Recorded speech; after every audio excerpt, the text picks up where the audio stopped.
اٹھتے بیٹھتے سوتے جاتے سوتے اور جاگتے بس یا علی کرتے رہو، یا غوث کرتے رہو. دنیا میں بھی بیڑا پار ہے اور آخرت میں بھی بیڑا پار ہے. سرکار غوث پاک ہم کو آپ کو دیکھتے ہیں، سنتے ہیں، مدد کے لیے تشریف بھی لاتے ہیں. آپ کا یہ جملہ ختم ہونے سے پہلے غوث پاک کی مدد نصیب ہوتی ہے. جب شرک کو بولنے کے لیے اس کو خوف نہیں ہے تو توحید کو بولنے میں ہمیں خوف کیوں جی؟ ہاں وَكَيْفَ أَخَافُ مَا أَشْرَكْتُمْ وَلَا تَخَافُونَ أَنَّكُمْ أَشْرَكْتُمْ بِاللَّهِ مَا لَمْ يُنَزِّلْ بِهِ سُلْطَانًا فَأَيُّ الْفَرِيقَيْنِ أَحَقُّ بِالْأَمْنِ إِن كُنتُمْ تَعْلَمُونَ. حضرت ابراہیم علیہ السلام اپنی قوم کو دیکھتے ہوئے کہا جو اللہ نے اتارا ہے سورہ مائدہ کے اندر، جب انہوں نے قوم کو کہا وَكَيْفَ أَخَافُ مَا أَشْرَكْتُمْ وَلَا تَخَافُونَ أَنَّكُمْ أَشْرَكْتُمْ بِاللَّهِ، میں کیوں ڈروں؟ تم اللہ سے شرک کرتے ہوئے نہیں ڈرتے تو میں اللہ کی توحید بیان کرتے ہوئے ڈروں؟ بدبخت کھل کے کہتا ہے کہ جاؤ غوث اعظم پکارو، غوث اعظم آ کے تمہاری مدد کریں گے فوری طور پر. اس بدبخت کے لیے ہم نام نہ لیں، چھپا کے کہیں میری توحید گوارا نہیں کرتی.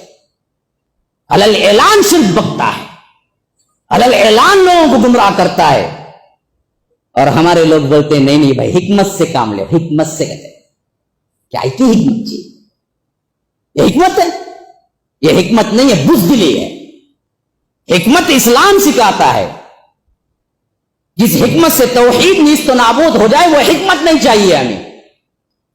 اللہ کے رسول صلی اللہ علیہ وسلم کو حکمت نہیں آتی تھی، مشرکین مکہ کے خلاف نہیں کھڑے ہوئے، حالانکہ انہوں نے آفر پیش کی قُلْ يَا أَيُّهَا الْكَافِرُونَ لَا أَعْبُدُ مَا تَعْبُدُونَ وَلَا أَنْتُمْ عَابِدُونَ مَا أَعْبُدُ وَلَا أَنَا عَابِدٌ مَا عَبَدتُّمْ وَلَا أَنْتُمْ عَابِدُونَ مَا أَعْبُدُ لَكُمْ دِينُكُمْ وَلِيَ دِينِ. کیوں نازل ہوا؟ اسی واسطے تو نازل. انہوں نے خود آپشن پیش کیا، اے اللہ کے رسول ایک سال ہم آپ کے اللہ کی عبادت کر لیتے ہیں، ایک سال آپ ہمارے بتوں کی عبادت کر لیجئے. اگر حکمت کا تقاضا تھا تو اللہ کے رسول کہنا چاہیے بڑا زبردست آپشن ہے، میں ایک سال کر لیتا ہوں، پہلے ایک سال تم کرو، بعد میں جب یہ اللہ کی عبادت کرنے لگے تب آہستہ آہستہ توحید بول کے منا لیں گے. کہ کیا کرنا چاہیے تھا؟ اللہ کے رسول ان کی آفر کو قبول کرنا چاہیے تھا، بلکہ اس کے خلاف نازل ہوا کہ ضرورت ہی نہیں ہے اس آفر کی. لکم دینکم ولی دین، تمہارا دین تمہارے لیے، میرا دین میرے لیے. تم آنے والے نہیں ہو اللہ کی عبادت پر، میں کرنے والا نہیں ہوں تمہارے بتوں کی. آج سے اعلان جنگ ہے، پھر بہت جلد بدر کا معرکہ پیش آ جائے.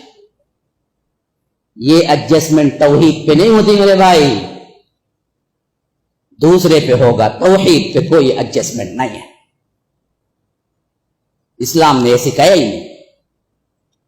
اس کو منہ توڑ جواب دینا چاہیے. بدبخت جو بکتا ہے بیکار کے، بلا دلائل کے، جھوٹے کہانی قصوں کے، جس کے اندر اللہ کی شان کم اولیاء کی شان کو بڑھاتا ہے، لوگ اسے